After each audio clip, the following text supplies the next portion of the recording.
అప్పుడు ఎటువంటి భావన కలిగి ఉండాలి?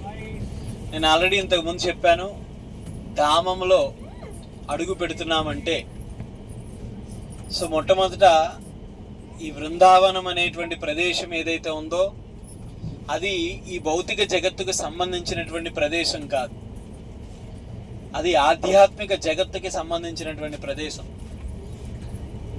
ఇంతకుముందు నేను ఒకసారి ఉపన్యాసంలో కూడా చెప్పడం జరిగింది. మనందరికీ తెలుసు, సత్యయుగంలో హిరణ్యాక్షుడు ఈ భూమిని తీసుకెళ్ళి కారణ సముద్రంలో పడివేయడం జరిగింది.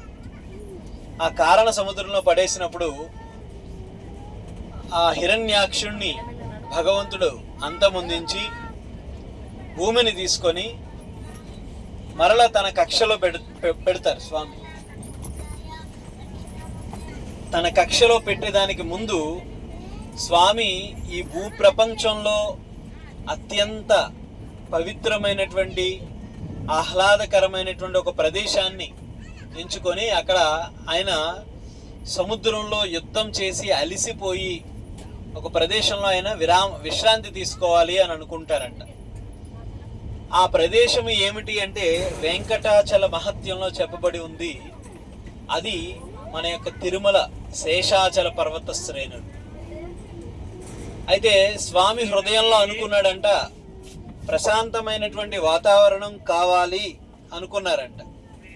అనుకున్న తక్షణమే ఆయన సేవకుడైనటువంటి గరుడ ఆయన ఏం చేశారంటే ఆధ్యాత్మిక జగత్ అయినటువంటి వైకుంఠ లోకంలో ఉన్నటువంటి ఒక పర్వతాన్ని తీసుకొచ్చి, ఆ వెంకటాద్రి పర్వతాన్ని తీసుకొచ్చి శేషాచల అరణ్యంలో పెట్టడం జరిగింది.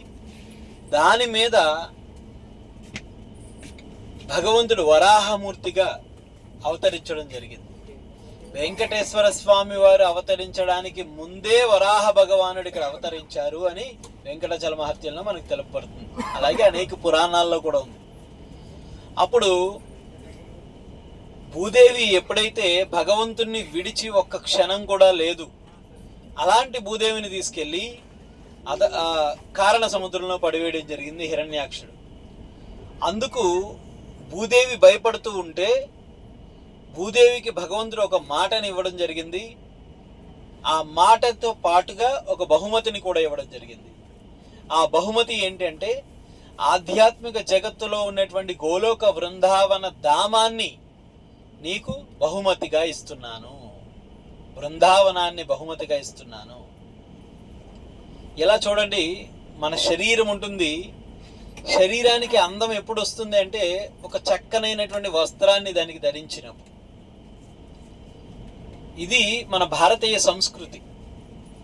భారతీయ సంస్కృతిలో నిండుగా వస్త్రాలు ధరిస్తారు, కానీ మ్లేచ్ఛ సంస్కృతి వస్త్రాలు చించుకొని జీవిస్తారు, వస్త్రాలు లేకుండా జీవిస్తారు. అది అందం అనుకుంటారు వాళ్ళందరూ కూడా. కానీ భారతీయ సంస్కృతి చక్కనైన కట్టు బొట్టు అన్నీ ఉంటాయి. అవి అందాన్ని ఇస్తాయి, వస్త్రానికి అందాన్ని ఇస్తాయి, అలాగే శరీరానికి కూడా అందాన్ని ఇస్తాయి. అదేవిధంగా శరీరం మీద ఒక మంచి హారాన్ని ధరిస్తే అది కూడా ఒక మంచి అందాన్ని ఇస్తాయి. అదేవిధంగా వరాహస్వామి చెప్తున్నారు, నీకు మరింత అందాన్ని చేకూర్చేటటువంటి వ్రజభూమిని నీకు గిఫ్ట్గా ఇస్తున్నాను అని ఆ వరాహ భగవానుడు చెప్తున్నారు. అందుకని భూదేవికి బహుమానంగా ఇచ్చినటువంటి ప్రదేశం ఏమిటి అంటే బృందావనము. బృందావనం భూదేవిది కాదు, భూదేవిలో ఒక భాగం కాదు, భూదేవికి బహుమానంగా ఇచ్చినటువంటి ప్రదేశం. మరి అటువంటి భూదేవికి బహుమానంగా ఇచ్చినటువంటి ఆ ప్రదేశంలో నివసించాలి అంటే చాలా పవిత్రత కలిగి ఉండాలంట. అందుకే స్వామి ప్రభుపాదుల వారు చెప్తారు, బృందావనంలో 5 రోజుల కన్నా ఎక్కువ రోజులు ఉండొద్దు అంటారు. ఎందుకంటే 5 రోజుల కన్నా ఎక్కువ రోజులు ఉంటే అపరాధాలు చేస్తాం ఖచ్చితంగా. అసలు ఈ 5 రోజుల అపరాధాలు లేకుండా ఉండడమే చాలా అత్యంత కష్టం. ఎందుకంటే బృందావనంలో మనం చూస్తూ ఉంటాం. ఇప్పుడు మీరు వెళ్తాం, మనం నిధివనం, లోయి బజార్, తర్వాత యమున, అక్కడ చీర్ ఘాట్, తర్వాత యమునాలో కాళీయ ఘాట్, కేసీ ఘాట్, ఇటువంటి ప్రదేశాలు అవన్నీ ఉంటాయి. ఆ ప్రదేశాల దగ్గరికి వెళ్తే విపరీతమైన కోతులు ఉంటాయి. ఆ కోతులు ఏం చేస్తూ ఉంటాయంటే ఆడవాళ్ళ యొక్క మనీ పర్సులు, తర్వాత కళ్ళజోళ్ళు పట్టుకొని వెళ్ళిపోతాయి. ఇవన్నీ నిజానికి ఇన్ని కోతులు ఎంత ప్రయత్నం చేసినా ఎవరు ఏం ఆపలేకపోతున్నారు. ఎవరు ఎన్ని ప్రయత్నాలు చేసినా, ఎంతమంది రాజకీయ నాయకులు అవి ఇవి ఎన్ని ప్రయత్నాలు చేసినా, ఒకసారి పార్లమెంట్లో పెద్ద ఇష్యూ కూడా అయింది కోతుల కోసం, అయినా సరే ఏం చేయలేకపోతున్నారు. నిజానికి ప్రభుపాదుల వారు చెప్తారు, ఇవన్నీ ఎక్కడి నుంచి పుట్టుకొచ్చినాయి అంటే బృందావనానికి వచ్చినటువంటి భక్తులు అపరాధాలు చేస్తే ఇలా కోతుల్లో పుడతారంట. అది బృందావన కోతుల్లో పుడతారన్నమాట అపరాధాలు చేస్తే. సో కాబట్టి ఇంకొక విషయం కూడా చెప్తారు ప్రభుపాదుల వారు. బృందావనానికి వచ్చినప్పుడు ఒక డివోటీ చెప్తారనమాట. మామూలుగా అయితే అక్కడ ఆచార్యులు చెప్తారు, I lost my heart in Brindavan అంటారు. అంటే ఏంటి? నా హృదయం బృందావనంలో ఉండిపోయింది. కానీ చాలా మంది భక్తులు సరదాగా చెప్తారు, I lost my heart in Brindavan, my spectacles also, my money purse also. ఇంకా బృందావనంలో జోబులు కూడా ఖాళీ అయిపోతాయంట. కారణం ఏంటంటే అక్కడ కొనుక్కోవడానికి ఎన్ని వస్తువులు ఉంటాయి. ఒకవేళ కొనుక్కోలేకపోయినా కోతులు పట్టుకెళ్ళిపోతాయి మన దగ్గర నుంచి అని చెప్తారు సరదాగా. నిజానికి బృందావనంలో అడుగు పెట్టాలి అంటే పవిత్రత కలిగి ఉండాలి. మరి ఆ పవిత్రత కలిగి ఉంటే సరిపోదు, రాధాదేవి యొక్క పర్మిషన్ కావాలి. తప్తకాంచన గౌరాంగి రాధే వృందావనేశ్వరి వృషభాను సుతే దేవి ప్రణమామి హరిప్రియే. ఆ హరిప్రియ అయినటువంటి రాధారాణి యొక్క పర్మిషన్ లేకుంటే ఎవరు రాలేరు బృందావనంలో. నేను చూస్తుంటాను, నేను ఇది ఒక 20 సార్లు అనుకోండి బృందావనం రావడం. ఈ 20 సంవత్సరాల్లో 20 సార్లలో ఎన్నిసార్లు చూశానో చాలామందిని. మధురకు వచ్చి వెనక్కి వెళ్ళిపోయిన వాళ్ళని కూడా చూశాను. మధురకు వచ్చి చాలామందిని, మీరు బృందావనం వెళ్తున్నామండి అంటారు. ఇప్పుడు కూడా ట్రైన్లో ఎవరు చెప్తున్నారు, చాలామంది ఈ యాత్రకు వస్తున్నారండి అంటారు. వాళ్ళని ఒకసారి అడిగి చూడండి, ఏమంటారంటే ఢిల్లీ చూసామండి, మధుర చూసామండి అంటారు. అంతే. మధుర నుంచి బృందావనం 11 కిలోమీటర్లే, కానీ బృందావనంలో అడుగు పెట్టరు. ఒకవేళ అడుగు పెట్టినా కూడా ప్రేమ్ మందిర్ చూసామండి అంటారు. అసలైన ప్రదేశాలు చూడలేరు. రాధారాణి పర్మిషన్ ఇవ్వదు.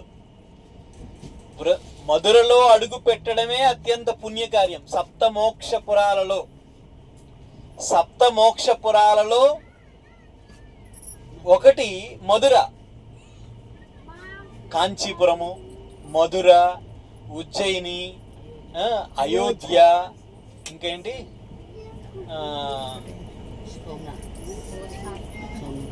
పూరి, కాశీ, ఇవి సప్త మోక్ష పురాలు అన్నమాట. 7 ప్రదేశాలు, మోక్షాన్ని ఇచ్చేటటువంటి ప్రదేశాలు.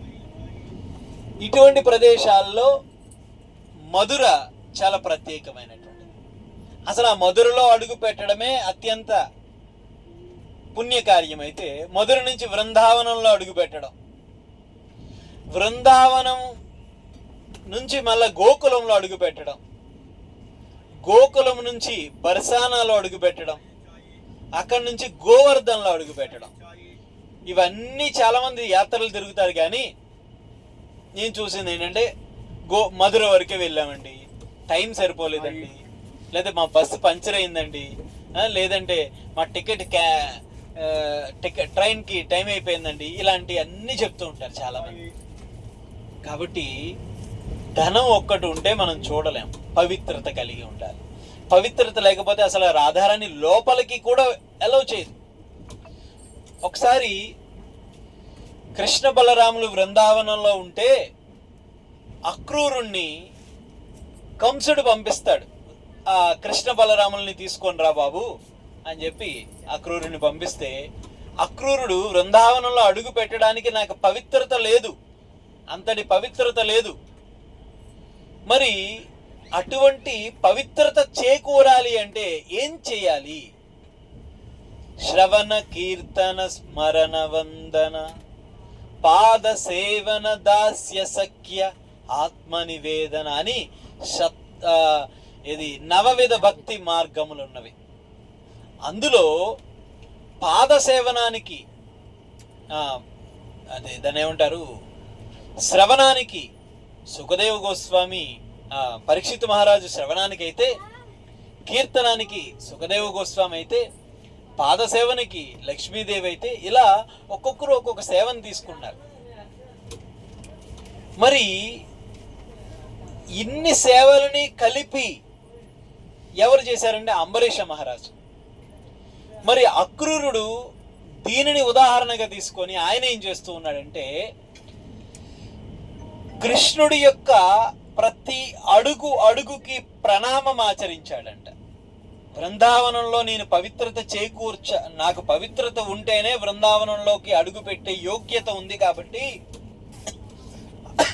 అటువంటి పవిత్రత చేకూరాలి అంటే ఏం చేయాలి అంటే, బృందావనంలో ధూళి ఏదైతే ఉందో, వ్రజ ధూళి, అది ఎంత పవిత్రమైనది అంటే, తిరుపతికి వెళ్తే మనం లడ్డూ తెస్తాము, లేదంటే అనంత పద్మనాభ స్వామి దగ్గరికి వెళ్తే అక్కడ ఒక పాయస ప్రసాదాన్ని ఇస్తారు.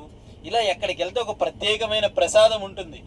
కానీ బృందావనానికి వస్తే ఏం ప్రసాదం ఇవ్వాలి అంటే మట్టిని ప్రసాదంగా ఇవ్వాలి. బృందావనంలో కొన్ని ప్రదేశాల్లో మట్టి ఉంటుంది. ఒకటి బ్రహ్మాండ ఘాట్ అంటారు, అక్కడ మట్టి తీయగా ఉంటుంది. ఎందుకంటే కృష్ణుడు అక్కడ ఉండేటువంటి మట్టిని తిన్నాడు, అందుకు తీయగా ఉంటుంది. మట్టి మామూలుగానే ఉంటుంది, ఎప్పుడు తీయగా ఉండదు. కానీ కృష్ణుడు కోసం మట్టి తీయగా అయిపోయిందంట. అక్కడ కృష్ణుడికి రుచింపాలని చెప్పి తీయగా అయిపోయిందంట భూదేవి అక్కడ. అందుకని బ్రహ్మాండ ఘాట్ అన్నారు, అక్కడ మట్టి తీసుకుంటారు. తర్వాత రమన్ రేతి అని చెప్పి, రమన్ చాలా అందమైన మృదువైన రమన్ అంటే, రేతి అంటే మట్టి, ఇసుక. అటువంటి మట్టి కృష్ణ బలరాముడు ప్లే గ్రౌండ్ అనమాట. మనం కూడా వెళ్తాం, ఆడుతాం, అక్కడ ప్లే గ్రౌండ్లో ఆడుతాం. సిద్ధంగా ఉండండి. ఆ ప్లే గ్రౌండ్లో మట్టి తీసుకుంటారు అందరూ. తర్వాత నిధివన్ అని చెప్పి, కృష్ణుడికి ప్రతినిత్యం ఈరోజు కూడా రాసలీల జరుగుతున్నటువంటి ప్రదేశం, అక్కడ మట్టి. తర్వాత గోవర్ధన్ దగ్గర కూడా మట్టి తీసుకోవచ్చు, కానీ శిలలు తీసుకోకూడదు, గోవర్ధన్ శిల. ఇలా కొన్ని ప్రదేశాల్లో ఆ మట్టిని తీసుకొని వచ్చి అందరికీ ప్రసాదంగా మనం పంచొచ్చు. కాబట్టి ఇంకా అందరికీ సౌలభ్యం కోసం, అందరికీ అందివ్వడం కోసం ఏం చేస్తుంటారంటే, అక్కడ ఇంత ఉండల కింద చేస్తారు మట్టిని. అన్ని ప్రదేశాల్లో ఉండేటువంటి మట్టిని గోకుల్లో అమ్ముతారు. ఆ ఉండల్ని ప్రసాదంగా ఇవ్వచ్చు మనం. కాబట్టి మట్టి చాలా పవిత్రమైనది. గోధూళి, వ్రజధూళి చాలా పవిత్రమైనటువంటిది. ఆ పవిత్రమైనటువంటి మట్టిని ఆయన నా కాళ్ళతో నేనెలా తొక్కుతాను? అందులో కృష్ణుడు నడిచినటువంటి ప్రదేశం, కృష్ణుడు నడిచినటువంటి నేల, అటువంటి ప్రదేశంలో నేనెలా నా కాళ్ళని పెడతాను? ఎందుకంటే 33,000 కోట్ల దేవీ దేవతలందరూ కూడా ఆ వ్రజధూళిలో పొరలాడుతూ ఉంటారంట. ఈ గోపికలకి, ఈ గోపబాలకులకి ఇంతటి అదృష్టము, ఇంతటి భాగ్యం ఎలా కలిగిందని చెప్పి వాళ్ళు పొరలాడుతూ ఉంటే, అంతమంది దేవతలు అందులో పొరలాడుతూ ఉంటే నేనెట్లా నడుస్తాను అని చెప్పి ఆయన ఏం చేశాడంటే, కృష్ణుడి పాదపు గుర్తులు కనిపించాయంట. కృష్ణుడు వ్రజభూమిలో నడుస్తూ ఉంటాడు కదా, ఆ నడుస్తున్నటువంటి పాదపు గుర్తులు కనిపిస్తే ఆ ప్రతి పాదం మీద అనేకమైన గుర్తులు ఉన్నాయంట. ఎవరైనా భగవాన్ అంటే ఆ పాదం మీద గుర్తులు ఉండాలంట. పిడుగు, శంఖము, చక్రము, జెండా, ఇటువంటి గుర్తులన్నీ ఉంటాయన్నమాట. కమలము, ఆ గుర్తులు కలిగి ఉండాలి. ఆ గుర్తులు చూసి ఇది కృష్ణుడి యొక్క పాదపు గుర్తులు అని చెప్పి పాదానికి ప్రణామం చేసుకుంటూ వెళ్ళాడు. మీరు గోవర్ధన్ పరిక్రమం చేస్తాం మనం, ఆ చేస్తున్నప్పుడు చూస్తే మనం కేవలం 26 కిలోమీటర్లు, చాలా కష్టం నడవడం అనుకుంటాం మనం. కానీ ఎలా చేస్తారు తెలుసండి ప్రణామము? ఒక చోటే 108 ప్రణామాలు చేస్తూ ఉంటారు. 1, 2, 3, 4, 108 అయింది. మళ్ళా ఇంకొక, అలా అన్నమాట.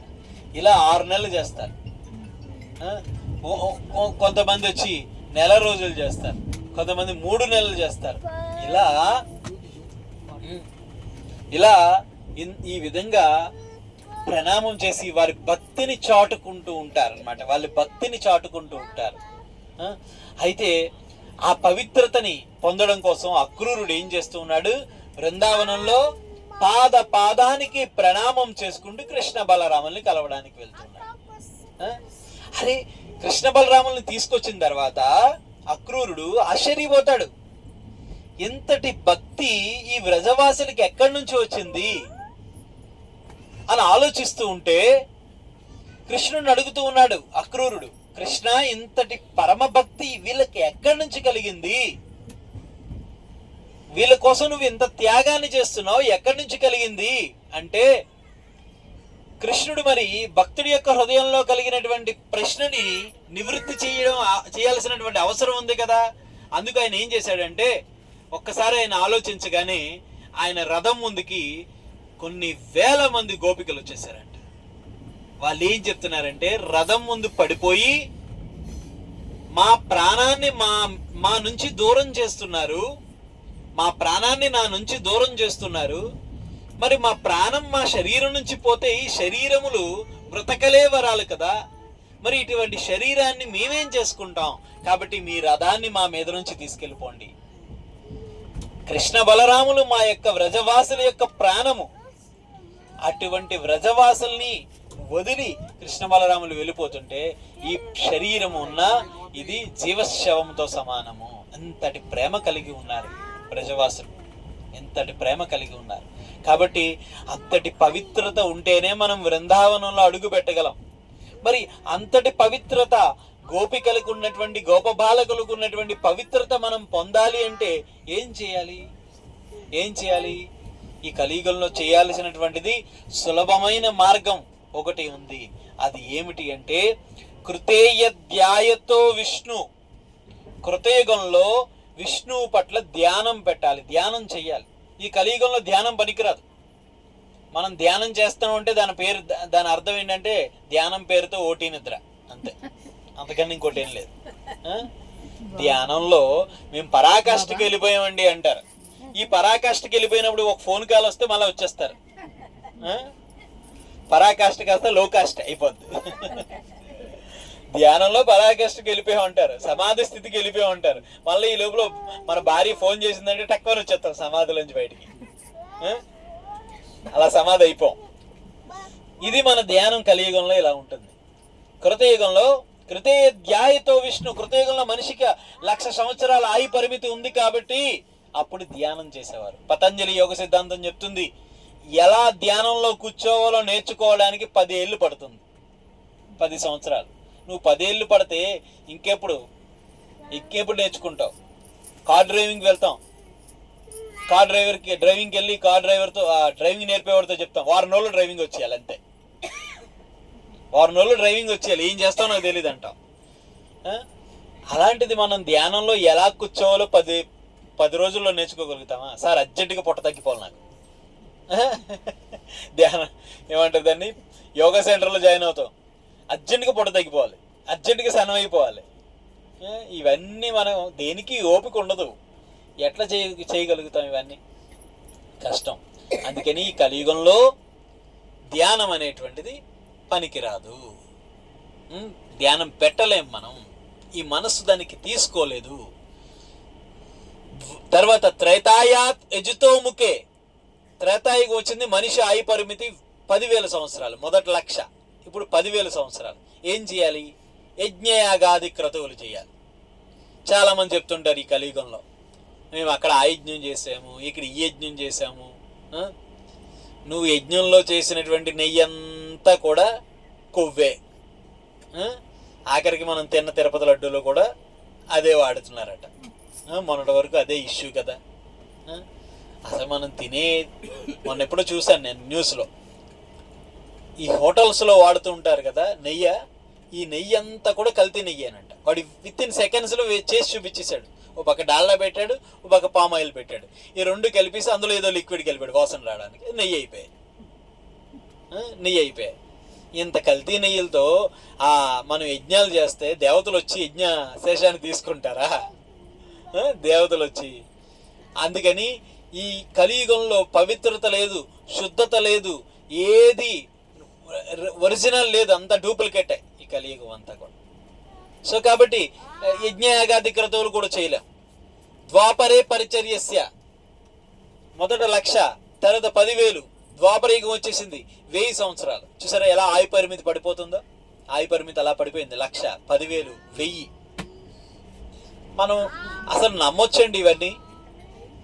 1,00,000 సంవత్సరాలు ఎవడైనా జీవిస్తాడా? జీవించిన వాళ్ళు ఉన్నారు ఎవరన్నా? చాలా మంది సతీ సహగమనం నేరము అని చెప్పి అంటారు కదా. మీ కుటుంబాల్లో ఎవరి కుటుంబాల్లోనైనా సతీ సహగమనం జరిగిందా? మరి ఎలా నమ్ముతున్నారు జరిగిందని? కొంతమంది మన హైందవ సనాతన ధర్మానికి వ్యతిరేకం కలిగినటువంటి వాళ్ళు మన మీద ఎలా రుద్దారంటే, ఇవన్నీ కూడా మూఢాచారాలు అని చెప్పి. అసలు మన సాంప్రదాయంలో ఎక్కడ జరగలేదు, ఇవి ఎక్కడ జరగలేదు. మన కుటుంబాల్లో ఏమైనా జరిగిందా చెప్పండి? మన తాతలు, మన ముత్తాతలు, మన అవ్వలు ఏమైనా చేశారు ఇలాగేమన్నా? ఎక్కడ జరగలేదు. జరగనటువంటి దాన్ని మన సనాతన ధర్మం మీద రుద్దారు. ఎవరు తెలుసండి? ఈ బ్రిటిషన్స్ కి ఉండేటటువంటి కొంతమంది తొత్తులు మన మీద రుద్దారు.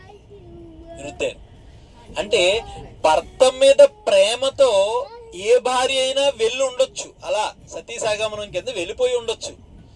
అది ఎవరు తొయ్యలేదు, ఆవిడ ఇష్టంతో ఆవిడ వెళ్ళిపోయింది అంతే.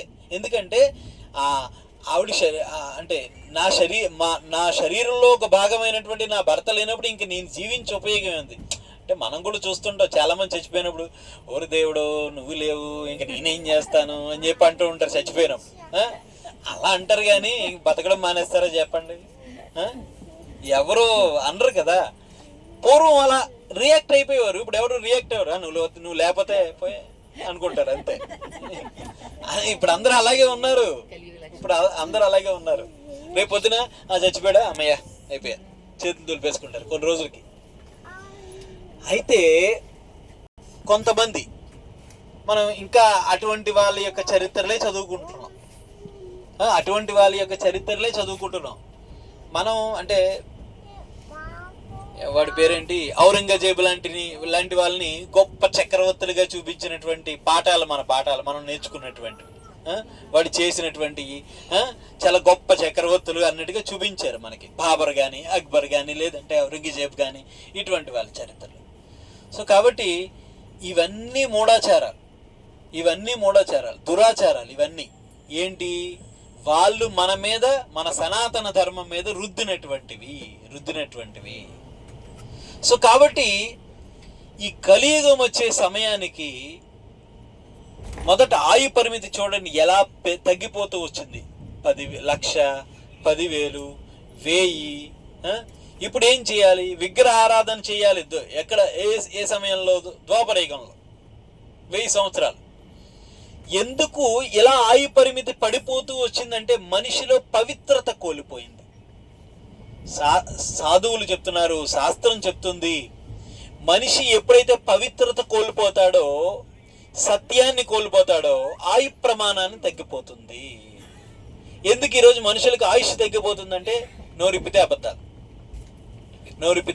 సత్యం లేదు ఎవరి దగ్గర, సత్యం లేదు.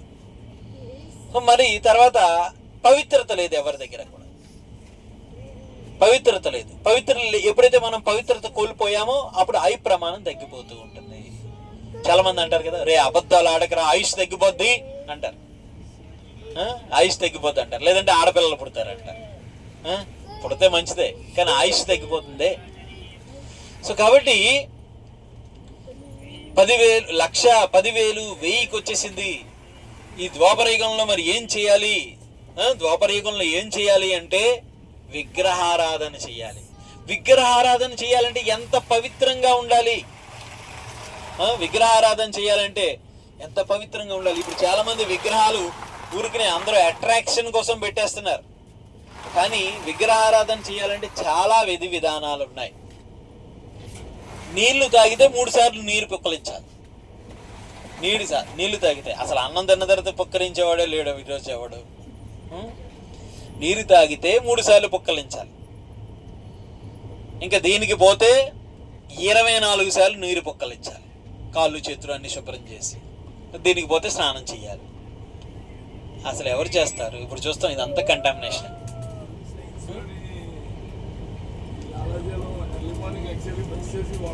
అవును,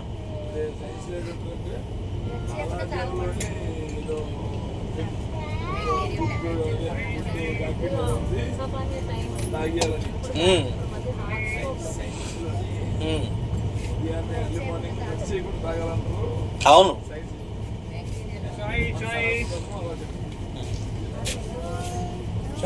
విటమిన్ B12 లోపలికి వెళ్తుంది బాడీలోకి. విటమిన్ B12 లోపలికి వెళ్తుంది శరీరంలోకి. తీసుకోవచ్చు, తప్పులేదు, తప్పులేదు, అది తీసుకోవచ్చు ఎర్లీ మార్నింగ్. కానీ మనం గర్భగుడిలోకి వెళ్ళాలంటే ఇవన్నీ చేయకూడదు, గర్భాలయంలోకి వెళ్ళాలంటే ఇవన్నీ చేయకూడదు అనమాట. సో కాబట్టి అంటే మన లాలాజలం బయటకు వచ్చిందంటే దాని అర్థం ఏంటంటే బయటికి పంపించాల్సింది. మన శరీరం నుంచి ఏం వచ్చినా కూడా అది బయటికి పంపించాల్సింది. అది నోటి ద్వారా కానీ లేదా మరొక ద్వారం గుండా దేని గుండా వచ్చినా అవి లోపల తీసుకోకూడదు, అవి బయటికి పంపించేయాలి. అయితే మరి ఈ కలియుగంలో తపస్సులు చేయలేరు, యజ్ఞాలు చేయలేరు, యాగాలు చేయలేరు, విగ్రహారాధన చేయలేరు.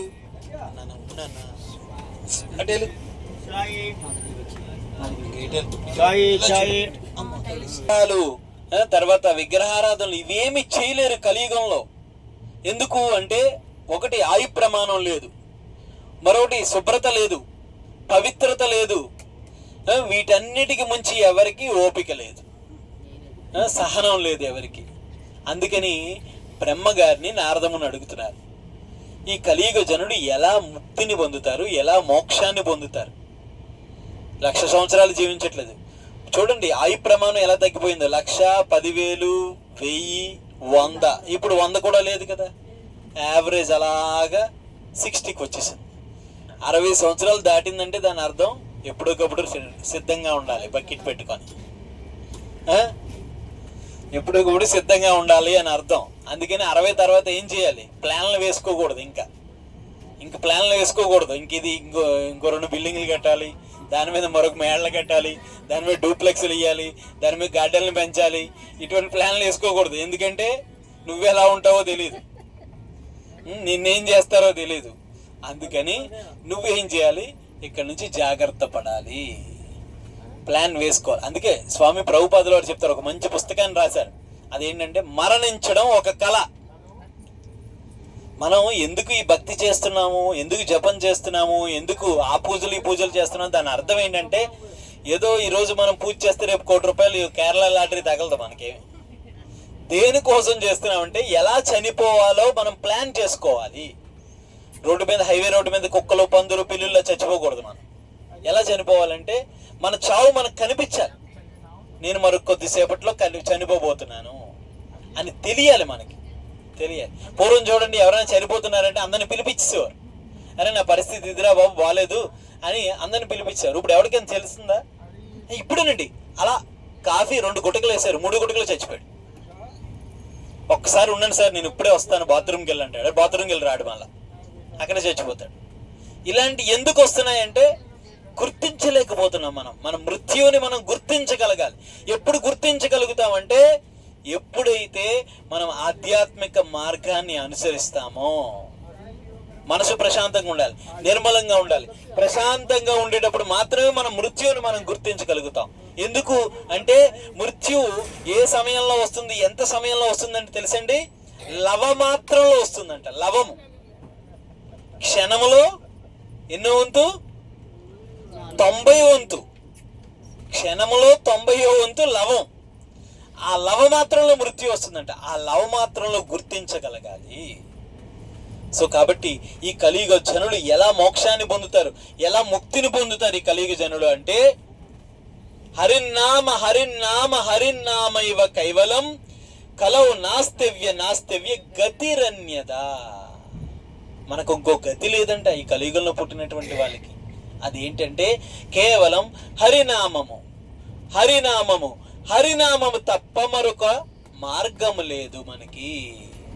అందుకని ఆ హరినామంలో చాలా హరినామాలు ఉన్నాయి కదా. ఏ హరినామాన్ని జపించాలి? అందుకు మళ్ళీ చెప్తున్నారు బ్రహ్మగారు, ఇది షోడశక నామ్నాం. ఇది 16 పదాలు కలిగినటువంటిది. కల్మష నాశనం, కలియుగంలో ఉండే అన్ని కల్మషాలను నాశనం చేస్తుంది.